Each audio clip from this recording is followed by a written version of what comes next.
Want to start off with Italy. We're kicking off yet another new week with more countries easing more coronavirus restrictions. Italy, of course, very hard hit by the pandemic.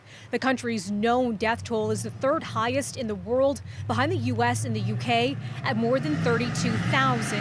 Well, now Italy kicking off a new phase, beginning a reopening after a 10-week lockdown.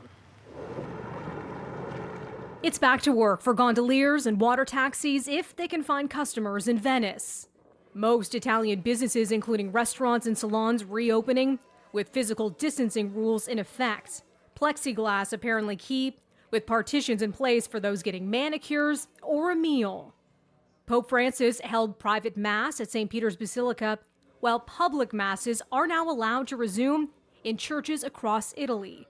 Strict rules are limiting the number of worshipers, though, and requiring face masks. Italy, by the way, reporting 99 coronavirus deaths Monday, the first count below 100 since March 9th. More regions in Spain easing restrictions, but the government is pushing to extend the country's state of emergency one last time until late June.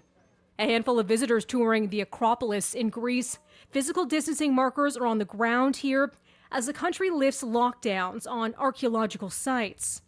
Germany reopening beer gardens, keeping tables separated. Schools in Portugal reopening to students in their last 2 years of high school.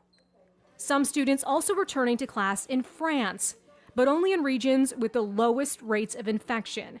Schools south of Paris suddenly closed after an outbreak was detected at a meat plant. Traffic is picking up in London as more British workers return to the job. The UK now expanding testing to everyone over 5 years of age with symptoms. New Zealand set to launch a contact tracing app this week. And as more Australians return to the workplace, commuters are being asked to avoid rush hours and cycle if possible.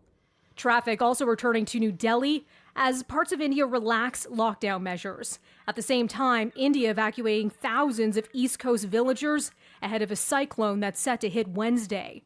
For City News, I'm Melissa Duggan.